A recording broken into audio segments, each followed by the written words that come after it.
اس کا کوٹ دھو کر رکھا تھا تو عالم آرا کے دماغ میں فوراً اس بڑھیا کا خیال آیا تھا۔ شکر کہ بوا نے دھوتے وقت اس کی جیبیں نہیں ٹٹولی تھی۔ بڑھیا ابھی موجود تھی اور پلاسٹک کے چھوٹے سے بیگ میں ہونے کی وجہ سے محفوظ رہی۔ اس نے حبیب کے کمرے میں جانے کا فیصلہ کیا اور بوا کھانا تیار کرنے کو کہا اور بوا خوشی سے جھوم جھوم کر اٹھی تھی۔ اس چکر میں یہ بھول ہی گئی کہ حبیب نے سختی سے منع کیا تھا کہ کوئی اس کمرے میں نہیں جائے گا۔ بوا کو دکھانے کے لیے وہ اچھے سے تیار بھی ہوئی تھی، مگر اسے ٹینشن یہ تھی کہ اگر حبیب کے اندر کا شیطان جاگ گیا تو وہ کیا کرے گا۔ کھانے میں اس نے بوا سے نظر بچا کر ڈرگس ملا دی تھی۔ زیادہ اثر کے لیے پورا پیکٹ ڈال دیا تھا اور باقی سارا کھانا اس کے پلان کے مطابق ہوا تھا۔ حبیب کے بے ہوش ہوتے ہی اس نے کمرے کی چیزیں ہلانی شروع کر دی تھی۔ جہاں تک اس نے کہانیاں اور کتابوں میں پڑھا تھا کہ ایسی جگہ پر خفیہ راستے کسی جگہ کے ہلنے سے جڑے ہوتے ہیں۔ اسے حیرت کا جھٹکا تب لگا تھا جب اس نے کونے میں پڑے گلدان کو لایا اور اس کمرے میں وہاں بنی لکڑی کی الماری دیوار سے ہٹی اور خود بخود رستہ کھلتا چلا گیا تھا۔ عالم آرا کی آنکھیں پھٹی کی پھٹی رہ گئی۔ ایسی چیزوں کے بارے میں پڑھنا اور حقیقت میں دیکھنا بہت مختلف تھا۔ آگے گھپ اندھیرا تھا۔ ڈرتے ڈرتے اس نے حبیب کے فون کی فلیش لائٹ آن کی اور سامنے دیکھا تو وہ ایک لمبی سرنگ تھی اور اتنی لمبی کہ جہاں تک اس کی نگاہ جاتی تھی گھپ اندھیرا نظر آ رہا تھا۔ وہ اللہ کا نام لے کر اندر داخل ہو گئی تھی۔ یہ اس کی زندگی کی بدترین لمحات میں سے ایک تھے۔ وہ کئی بار پتھروں سے ٹھوکر سے گری وہاں کے اندر اور چھائی ہوئی وحشت سے سہم کر وہ مگر ہمت نہیں ہاری تھی۔ نہ جانے کتنے گھنٹے چلتے چلتے گزر گئے تھے، اتنے کہ وہ تھکنے لگی تھی، مایوس ہونے لگی تھی۔ تھک کر چہرہ اٹھائے اوپر کی جانب دیکھا تو روشنی کی چند لکیریں آتی دکھائی دی تھی۔ یہ روشنی فلیش لائٹ کی نہیں تھی، یہ روشنی چاند کی روشنی تھی۔ مطلب وہ منزل تک پہنچ گئی تھی جس بات کے مارے وہ تیزی سے بھاگی تھی اور اسی چکر میں کسی چیز سے الجھ کر وہ منہ کے بل گر پڑی۔ چند تکلیف کے چند لمحوں کے لیے اس کا وجود سن ہو گیا تھا اور پھر مشکل سے ہمت کر کے اٹھی تو وجود کے ساتھ جبڑوں میں شدید درد کی ٹیسیں اٹھ رہی تھی۔ منہ میں خون کا ذائقہ محسوس ہوا، گال بھی جل رہے تھے، مگر یہ وقت ان تکلیفوں پر رونے کا نہیں تھا۔ اس لیے خون آلود تھوک پھینکتے ہوئے وہ اس چیز کی جانب متوجہ ہوئی تھی جس سے وہ الجھ کر گری تھی۔ وہ رسی تھی جو اوپر اس روشنی والے مقام سے لٹکی آ رہی تھی، مطلب اس کے ذریعے اوپر جا کر اس سرنگ سے نکل سکتی تھی۔ فون کو وہیں پھینک کر اس نے رسی تھام لی تھی اور پوری مضبوطی سے پکڑ کر اس کے سہارے اوپر کی جانب جانا شروع کر دیا تھا۔ یہ کام اتنا آسان نہیں تھا۔ وہ کئی بار گرتے گرتے بچی، زخمی ہاتھ ہو گئے تھے اور روئی چلائی۔ حبیب احمد کو ڈھیروں بددعائیں دی، مگر وہ اس ساری ہمت کے بعد اس نے آزادی کا مزہ بھی چکھ لیا تھا۔ وہ راستہ جس سے باہر نکلا جاتا تھا اسے گھاس پھوس سے ڈھکا ہوا تھا۔ اسے ہٹا کر جب وہ بلاہر زمین کے اوپر پہنچی تو پہلا قدم روتے ہوئے سجدہ ریز ہو کر رب کا شکر ادا کرنے کا کیا تھا، پھر لڑکھڑاتے ہوئے قدم کے ساتھ وہ آگے بڑھنے لگی تھی۔ اسے ہر حال میں یہاں سے دور جانا تھا، مگر آگے کا راستہ آسان نہیں تھا۔ وہ جنگل تھا اور جس جگہ عالم آرا کھڑی تھی وہ جنگل کا وہ کونا تھا جو سب کی نظروں سے چھپا تھا۔ وہ چلتی رہی اور چلتے چلتے وہ آگے بڑھتی رہی اور رب کا شکر گزارتی رہی۔ اسے یقین نہیں آ رہا تھا کہ وہ آزادی کی طرف بڑھ رہی ہے، اتنا کہ حبیب احمد کی پہنچ سے بہت دور۔ ایسا لگتا تھا کہ پھر ایک مقام آ کر اس کے پاس ہو گئی تھی اور اس کی ساڑی جگہ جگہ سے پھٹ چکی تھی اور اس کا رنگ میلا ہونے کی وجہ سے سفید سے مٹیالہ ہو گیا تھا۔ بال الجھے ہوئے تھے مگر چہرہ مٹی ان گنت خراشوں سے بھرا ہوا تھا۔ اسے ساڑی اتار کر پھینک دی تھی اور پھر سکون کی سانس لی تھی، کیونکہ ساڑی کے نیچے اس نے اپنی سفید شرٹ اور جینس پہن رکھی تھی، مگر افسوس کہ وہ اپنا پسندیدہ کوٹ ساتھ نہیں لا سکی تھی۔ خیر، آزادی سے بڑھ کر اور کیا تھا۔ رات بہت گہری ہو چکی تھی اور پھر اس میں چلنے کی اب ہمت بالکل بھی باقی نہیں رہی تھی، اس لیے وہ وہی ایک درخت کی اوٹ میں سکڑ کر سونے کے لیے لیٹ گئی تھی۔ لیٹتے ہی اس کب نیند کا غلبہ طاری ہوا تھا اسے پتہ نہیں چلا۔ پھر جب وہ آنکھ کھلی تو سورج سوا نصیب پر تھا۔ وہ جھٹ سے اٹھ کر بیٹھی تھی اور خوف سے ادھر ادھر دیکھا تو شکر ادا کیا کہ کوئی نہیں تھا یہاں۔ کوئی سے مراد حبیب احمد تھا۔ سورج کی روشنی اس کی آنکھوں میں گویا مرچیں بار رہی تھی۔ آنکھوں کی ڈال بنائے اسے چہرہ اٹھا کر سامنے دیکھا تو دور سڑک نظر آ رہی تھی۔ ساری کمزوری اور تکلیفیں دور جا سوئی۔ وہ خاموشی سے اس طرف دوڑی تھی۔ یہ اسلام آباد کے جنگل تھے، اس لیے ٹھوکریں تو عالم آرا کو لگنی ہی تھی، مگر اس کے بعد اٹھنے کا سلیقہ بھی اسے آ ہی گیا تھا۔ جوں ہی وہ سڑک پر پہنچی تو ایک مہربان آدمی اس سے ٹکراؤ ہوا، جس کی بدولت اب وہ ٹیکسی میں بیٹھے اپنے گھر کی جانب رواں دواں تھی۔ دل جس قدر خوبصورت اور خوشی سے بھرے خیالات سے بھرا تھا، عالم آرا کو ان الفاظ میں بیان ہی نہیں کر سکتی تھی۔ ایک تھکی ہوئی سانس برآمد کرتے ہوئے اسے ڈور بیل پر ہاتھ رکھا اور دروازہ کھلنے کی انتظار کرنے لگی اور اس کی آنکھیں سجی ہوئی اور سرخ تھی، چہرہ بھی بے رونق لگ رہا تھا، جیسے نہ جانے کتنے دنوں سے وہ مسلسل کسی غم کو سینے سے لگائے رو رہی تھی۔ آج اس نے دل سے دعا کی تھی کہ جب وہ گھر کے اندر داخل ہو تو اس کی جان سے پیاری سہیلی دوڑتی ہوئی اس کی نظروں کے سامنے آ جائے اور اسے گلے سے لگا لے۔ اور دانیہ تھی، دانیہ مصطفیٰ، جو اس وقت اپنے دوست کے گھر والوں کو دلاسا دینے کی خاطر اس کے گھر کے سامنے کھڑی تھی۔ نہ جانے کتنے چکر اس نے اس ہفتے المارا کے گھر کے لگائے تھے، کتنا روئی تھی اس کے لیے، اس سے مل کر بتانا چاہتی تھی کہ وہ اپنی آرا کے بغیر کتنی تنہا ہو گئی تھی۔ گالوں پر بہتے ہوئے آنسوں کو پونچھ کر اس نے دوبارہ ڈور پہ ہاتھ رہا۔ اسی اثنا میں گلی کے اندر ایک ٹیکسی داخل ہوئی۔ یوں ہی چڑھ موڑ کر دیکھتے ہوئے سرسری نگاہ ڈالی تو پل بھر میں ہی اس کی آنکھیں پھٹنے کو آ گئی۔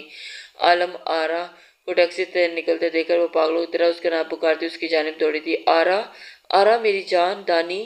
وہ دونوں ایک دوسرے کا نام پکارتے ہوئے یوں گلے جا ملی تھی کہ جیسے انہیں جدا ہوئے صدیاں بیت گئی ہوں۔ وہ ہفتہ واقعی صدی سے کم نہیں تھا۔ پاگل، تو پاگل ہے، کہاں چلی گئی تھی؟ مجھے چھوڑ کر میں تیری جان لے لوں گی، کمینی عورت۔ دانیہ جس منہ سے اسے گالیاں دے رہی تھی اسی منہ سے اس کا ماتھا بھی چوم رہی تھی اور اسے بار بار خود میں پینچ رہی تھی، جبکہ عالم آرا کا سارا فوکس صرف زور زور سے رونے پر تھا۔ وہ اپنے پیاروں میں سے ایک کا لفظ محسوس کر رہی تھی۔ یہ احساس بہت فرزد بخش تھا۔ تو ٹھیک ہے نا، مجھے بتا یہ حال کیا بنا رکھا ہے تم نے، جو چوٹیں کیسے لگی تجھے؟ اسے خود سے ہلا کر کے اس کا چہرہ ہاتھوں کے پیالے میں تھامتے ہوئے دانیہ بے تابی سے پوچھ رہی تھی۔ عالم آرا کے اندر کچھ بولنے کی ہمت باقی نہیں تھی۔ اس کی آنکھوں کے آگے بار بار اندھیرا چھا رہا تھا اور اسی دوران گیٹ کھل گیا تھا اور دروازے پر اعظم نمودار ہوا اور اس کی حالت بھی بہن کو دیکھ کر دانیہ جیسی ہوئی تھی۔ عالم آرا بمشکل چہرہ اٹھا کر دروازے پر کھڑے شخص کو دیکھنا چاہا جو اب دوڑتا ہوا اس کی جانب آ رہا تھا، مگر منظر دھندلا گیا اور کٹے ہوئے شتیر کی مانند وہ دانیہ کے بازو میں جھول گئی تھی۔ اس کا خوشی سے اس قدر برا حال تھا۔ تمہیں کیا لگتا تھا کہ مجھے دھوکہ دے کر تم بچ جاؤ گی؟ میری نرمی اور محبت کا ناجائز فائدہ اٹھایا تم نے جانے من۔ اب دیکھو میں کیسی بے رحمی سے تمہاری سانسیں چھینتا ہوں۔ وہ ایک تاریک کمرے میں بند تھی، جسم پر وہی سرخ رنگ کا لباس تھا اور گھٹنوں میں چہرہ چھپائے وہ اپنی موت کا انتظار کر رہی تھی، کیونکہ ایک بار پھر حبیب کی قید میں آنے کا مطلب عالم آرا کے لیے موت ہی تھا، بدترین موت۔ اپنی پشت پر آتی آواز سن کر اس کے رونگٹے کھڑے ہو گئے تھے اور اندھیرے میں آنکھیں پھاڑ کر اس وجود کو دیکھنے کی کوشش کی تو چمکتی سبز آنکھیں دیکھتے ہی اس کا کلیجہ منہ کو آیا تھا۔ ابھی بادشاہ وہ اپنی آنکھوں میں عالم آرا کے لیے دہشت اور نفرت بھرے ابھی بادشاہ کو دیکھ رہا تھا۔ لگ رہا تھا کہ ابھی احمد نہیں، Hey پلیز مجھے there, جانے دے۔ وہ بے بسی سے رو subscribe پڑی to my تھی۔ channel and also جانے press دو، this ایک بار تو bell دھوکہ icon. دے کر جا چکی ہو اور پھر جانا چاہتی ہو میرا دل توڑ کر، وہ اس کی جانب چلا کر بولا تھا تو اس کی جلتی ہوئی انگلیاں اس کے چہرے پر آئی اور دیکھتے ہوئے کوئلوں کی مانند محسوس ہو رہی تھی۔ وہ اسے دیکھ رہا تھا اور اس کی حالت کو وہ دیکھ کر محسوس بھی کر رہا تھا، لیکن وہ اسے چھوڑنے کے لیے پلیز، وہ سسکی تھی، اور اس کی سسکیاں اس کی جان پر آئی تھی۔ نہیں میری جان، اب تو وقت آ گیا کہ تم سے سارے حساب کلیئر کر لوں، وہ اس کی جانب دیکھ کر بولا تھا۔ اتنا بول کر وہ اس کی جانب شیطانیت سے بھرے قدم بڑھا چکا تھا۔ عالم آرا کے حلق سے دل سوز چیخیں برآمد ہوئی تھی اور اس کے ساتھ ہی وہ چیخ مار کر بستر سے اٹھ بیٹھی تھی۔ اس قدر ٹھنڈ کے باوجود سارے جسم پسینے سے شربور تھا، بال چہرے پر چپکے ہوئے تھے اور پورا وجود بری طرح سے لرز رہی تھی اور اس کے ارد گرد کھڑے گھر والے چونک کر سیدھے ہو گئے تھے۔ رانی، وہ صدیق درانی کی آواز تھی۔ عالم آرا کو یاد آیا کہ اس نام سے تو اسے اس کے ابا ہی پکارا کرتے تھے۔ چہرہ اٹھائے تڑپ کر اس نے دیکھا تو وہ اپنے کمرے میں اپنے بستر پر تھی اور اس کے پاس ہی بیٹھے تھے اور وہاں روشنی تھی اور حبیب احمد کے بجائے وہاں اس کی پوری فیملی موجود تھی۔ ابا، وہ تڑپ کر روتی ہوئی باپ کی جانب کھسکی تھی، مگر ہاتھ میں ڈرپ ہونے کی وجہ سے زیادہ دور نہیں جا سکی تھی۔ انہوں نے خود کے آگے تڑپ کر اسے دیکھ سینے سے لگایا تھا۔ اس کی جانب، ابا آپ کدھر چلے گئے تھے؟ مجھے ڈھونڈا کیوں نہیں آپ نے؟ آپ کو کتنا یاد کیا، کتنا روئی، آپ ایسا کیسے کر سکتے ہیں میرے ساتھ؟ وہ باپ کے کندھے سے لگی زور زور سے روتی ان سے شکایت کر رہی تھی، جبکہ وہ بنا آواز کے روتے اسے دلاسا دے رہے تھے۔ اعظم بستر کے پاس کھڑا چپ چاپ انہیں دیکھ رہا تھا۔ سحر روتی بلکتی ماں کو سہارا دیے کھڑی تھی، جبکہ دانیہ دوست کی حالت پر بمشکل آنسو روک رہی تھی۔ چپ میرا بچہ، بس چپ۔ فی الحال اس حالت کے پیش نظر بس اتنا ہی کہہ سکتے ہیں کہ نہیں ابا، میں نے یہ 7 دن ڈر کے مارے چپ رہ کر ہی گزارے ہیں۔ میں نے کبھی اپنی زندگی میں اتنا مشکل وقت نہیں گزارا۔ ایسے لگتا تھا کہ جیسے میرے گناہ مل کر مجھ پر غالب آ رہے ہیں اور میں اس بوجھ تلے مرنے والی ہوں۔ ابا، میں نے بہت غلطیاں کی ہیں اور اب ان کی سزا بھگت رہی ہوں۔ وہ جذبات میں آ کر ساری باتوں کا اعتراف کر رہی تھی اور دانیہ بے چینی سے اسے دیکھا، جبکہ اعظم کی آنکھوں میں مزید غصہ بھر آیا تھا۔ صدیق اسے خود سے ہلا کر کے نظر چرانے لگا۔ انیسہ بیگم فوراً لپک کر بیٹی کے پاس آئیں اور اسے خود سے بھیج دیا۔ اب وہ باری باری سب سے ملتی کسی چھوٹے بچے کی طرح ان کو وہ اپنا حال بتا رہی تھی۔ وہ رو رہی تھی، نہ جانے کس چیز کی معافیاں مانگ رہی تھی۔ آخر میں بھائی کو دیکھا، وہ چند قدم پیچھے ہٹ گیا تھا۔ عالم آرا کے چہرے پر تاریک سا سایہ لہرایا اور وہ وقت آ گیا تھا، ہاں وہ وقت آ گیا تھا جب اسے ایک ٹپیکل مشرقی لڑکی کی طرح اس جرم کی سزا میں اپنے گھر والوں کی نفرت جھیلنی تھی۔ تو جرم اس نے کیا تھا نہیں تھا، کیا ہی نہیں تھا۔ ابا اس کی بکواس کہانیاں سننے کے بجائے پوچھیں اس سے کہ اتنے دن کس کے ساتھ منہ کالا کر کے آئی ہیں۔ دیکھا نا، بول دیا تھا نا اس نے، وہی جس کا عالم آرا کو ڈر تھا، وہ بھی مجرم بنا دی گئی تھی۔ اور اس کے بھائی نے تو اس کے جسم پر لگے زخموں پر سوال اٹھایا تھا کہ دینے والا کون ہے، اور اس کے بہتے ہوئے آنسوں پر کہ اس کے بہنے کی وجہ کیا تھی۔ اسے فکر تھی تو عالم آرا کے منہ کالا ہونے کی، اسے معاشرے کی فکر تھی اور ان کے سوالوں کی۔ یہ فکر نہیں تھی کہ اس کی بہن یہ دن کتنے ہوپ اور اذیت میں گزارے۔ ایک عالم آرا کو اب جا کر اندازہ ہوا کہ ناولز میں کسی خطرناک گینگسٹر سے ملنے سے لڑکی کی زندگی فیری ٹیل میں نہیں ہیل ٹیل میں بدل جاتی ہے۔ وہاں پر اسے اپنے گھر والوں سے پڑتے ہوئے تھپڑ صرف الفاظ تک محدود نہیں ہوتے اور ان کے پیچھے کتنا درد چھپا ہوتا ہے۔ آج اعظم کے تلخ الفاظ اس پر ثابت کر دیا کہ کیا وہ اس کے تھپڑ برداشت کرنے کے لیے تیار تھی۔ کب تک ایسے پڑی رہو گی میری جان، اٹھو، ہمت کرو، تمہیں دنیا کو فیس کرنا ہے۔